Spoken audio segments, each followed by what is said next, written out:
Today's big news is that President Trump will be firing the Inspector General of the intelligence community, Michael Atkinson.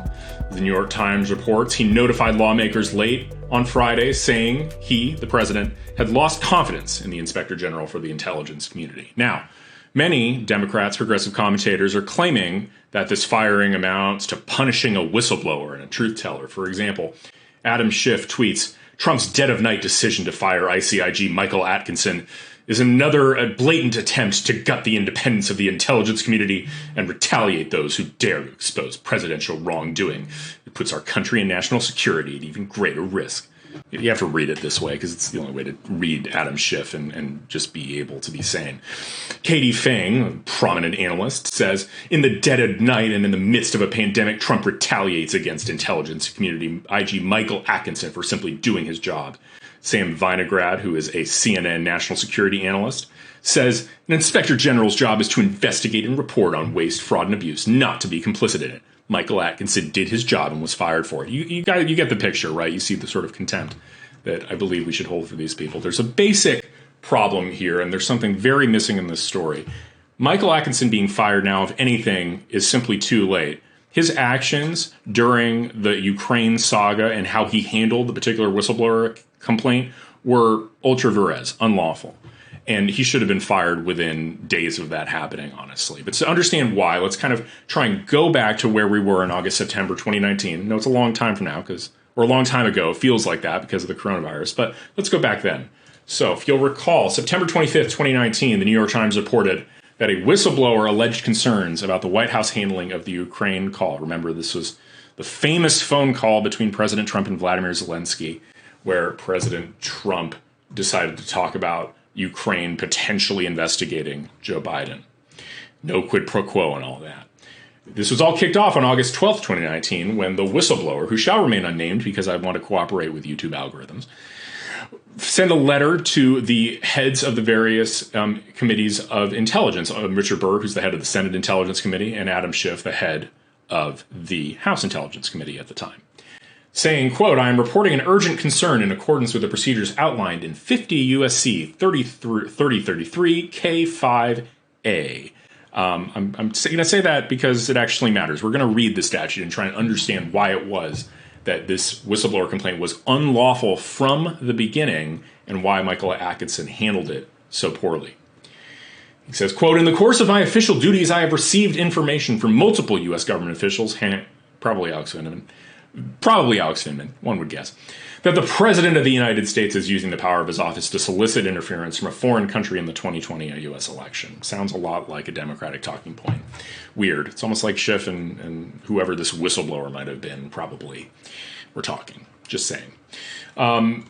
Anyway, so this was the report, August 12th, 2019. It was a letter sent. And in particular, Atkinson's not necessarily in this, but where Atkinson comes in is he has a specific role under the statute, namely that when a member of the intelligence community, who the whistleblower was, brings a report to the Inspector General being sort of the oversight watchdog, that Inspector General has to make a determination about whether or not it can be sent to the Committees on Intelligence. And indeed, Mr. Atkinson made that decision. So this is a letter from Inspector General of the Intelligence Community dated September 9th, 2019. Dates matter. Writing a letter on his own accord to Mr. Schiff and Mr. Nunes, right? The ranking minority member of the House Intelligence Committee, that's Nunes, and the head of the committee, Schiff, saying, on August 12, 2019, the Office of the Inspector General of the Intelligence Community received a disclosure from an individual regarding an alleged urgent concern. It provides a definition of urgent concern.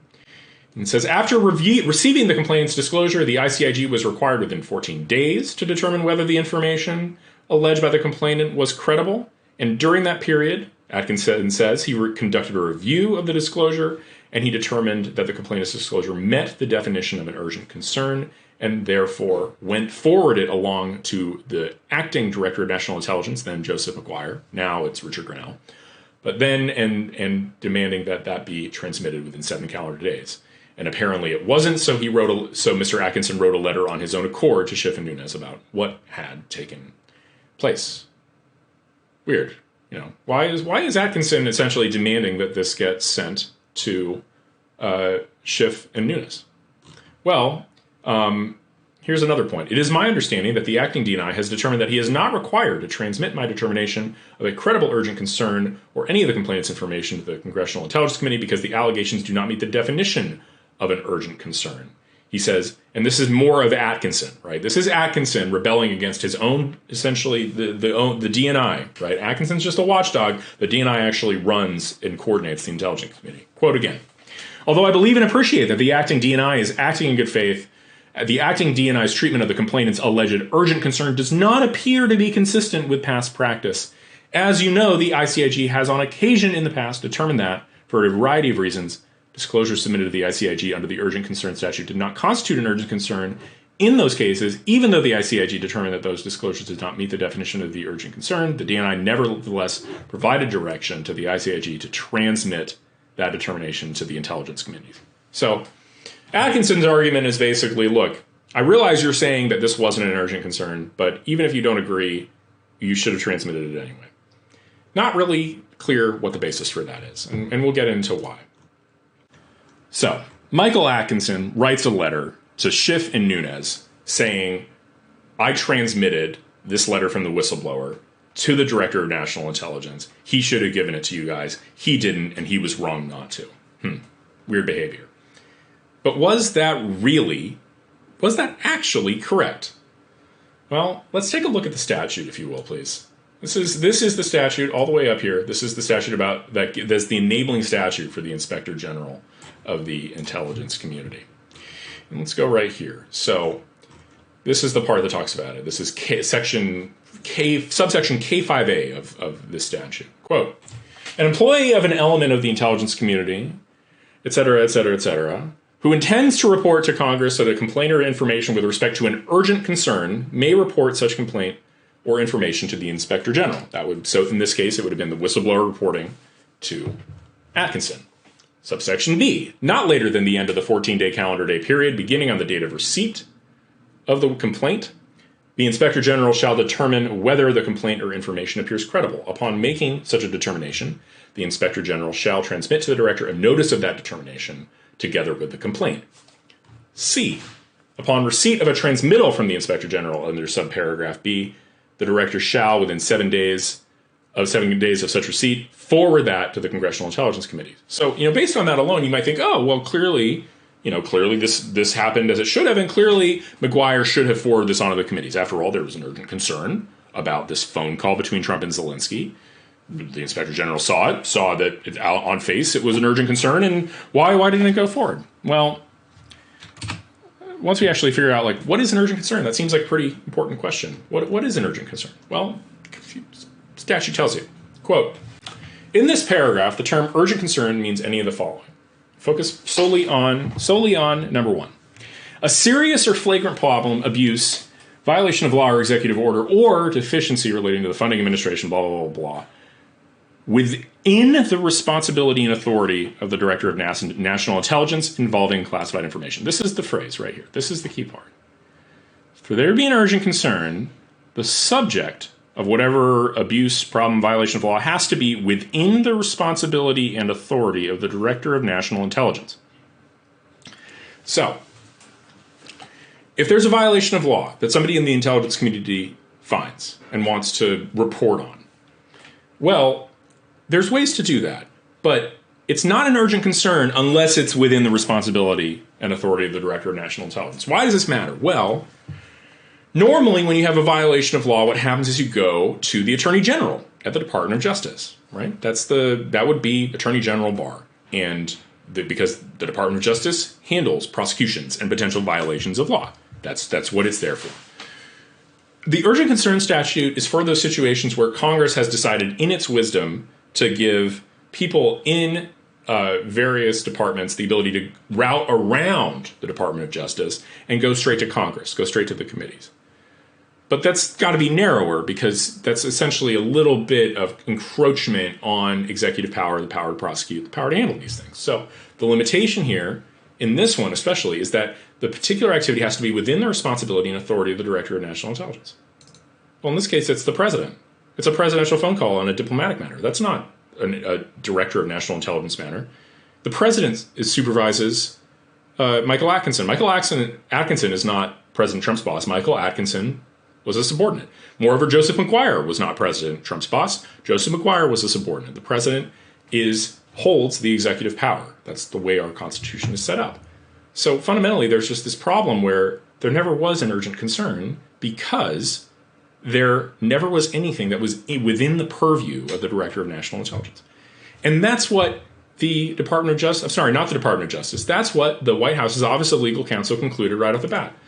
In their opinion, which is this urgent concern opinion, this came out on September 3rd. This is the White House's legal office delivered a very clear and simple opinion, noting, on August 26, 2019, the Inspector General of the Intelligence Community that's Atkinson, forwarded to Joseph McGuire a complaint from the whistleblower. The complainant alleged that unnamed White House officials had expressed concern during a July 25th phone call that President Trump had sought to pressure the Ukrainian president to investigate Joe Biden. The complaint does not arise in connection with the operation of any U.S. government intelligence activity, and the alleged misconduct does not involve any member of the intelligence community. Rather, the complaint arises out of a confidential diplomatic communication between the president and a foreign leader that the intelligence community complainant received secondhand. The alleged misconduct is not a, quote, urgent concern within the meaning of the statute because it does not concern the funding, administration, or operation of an intelligence community activity under the authority of the DNI. Very simple, right? Just very clear. White House has it right. This was never an urgent concern in the first place. And because it was never an urgent concern in the first place, the whistleblower never had the right to bring this complaint to Congress. Neither did ICIG Michael Atkinson. Both of them overstepped their authority massively and by deciding to route around the Department of Justice and give this stuff to Adam Schiff. And there's a really important point that the OLC opinion makes. Our conclusion that the urgent concern requirement is inapplicable does not mean that the DNI or the ICIG must leave such allegations unaddressed. To the contrary, the ICIG statute makes clear that the ICIG remains subject to 28 U.S.C. 535, which broadly requires reporting to the Attorney General of any information, allegation, matter, or complaint witnessed, discovered, or received in a department or agency relating to violations of federal criminal law involving government officers and employees. To put it shortly, just because you can't go to Congress doesn't mean you can't report what you think is a violation of law. You just have to report it to the Attorney General. That's the way our system works. It's only in particular cases are you allowed to go to Congress. This isn't one of those cases because this is the president. It's not some random person in the IC that's doing something and getting away with it. It's the president. The IC doesn't get to rebel against its own presidency. The ICIG doesn't get to rebel against the presidency, and yet they both did. The statute is actually really clear. This is 28 U.S.C. 535, the one that the OLC opinion was talking about. Investigation of crimes involving government officers and employees. Subsection B, any information, allegation, matter, or complaint witnessed, discovered, or received in a department or agency of the executive branch of the government relating to violations of federal criminal law involving government officers shall be expeditiously reported to the Attorney General by the head of the department or agency or the witness. Report to the Attorney General. That's your leeway. But they didn't want to report it to the Attorney General because they knew that they actually weren't alleging a violation of any criminal statute. They knew that it was all BS, and they wanted to route it around to Adam Schiff to do political damage to the president. And you know who was a part of that at the end of the day? ICIG Michael Atkinson. ICIG Atkinson went beyond his legal authority to transmit this not urgent concern complaint to the DNI, and then wrote letters, essentially arguing that the DNI and the White House were completely wrong and were somehow reading a plain language statute wrong when their reading was correct, and he was instrumental in ensuring that this ultimately got to Congress. If there was an ICIG doing their job and following the law, what would have happened? Not going to say their name, the whistleblower. The whistleblower would have gotten their complaint in front of Atkinson. Atkinson would have looked at it, said, this is about the president. It's not an urgent concern. You can't go to Congress. The only thing you can do is report it to Barr. That's it. Game over. No impeachment. We all go home. Literally, Atkinson's failure to do his job is the reason that our entire government was paralyzed for 4 months with a nonstop, ridiculous impeachment extravaganza that ultimately led to an acquittal on almost completely party line. The only Republican to vote against it was Mitt Romney.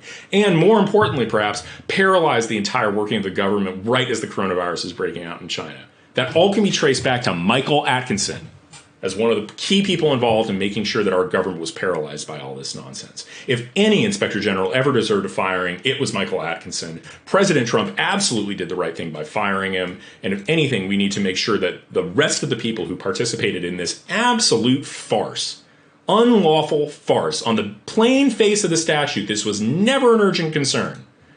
Because it was never in the authority of these people to go to Congress, ever. And they did it anyway. They should all be fired. None of them should be in public service anymore, and really they should walk away in shame for how they froze and paralyzed our government. That's all I got for you. Thank you. If you're new here, youtube.com/human events is the place to go.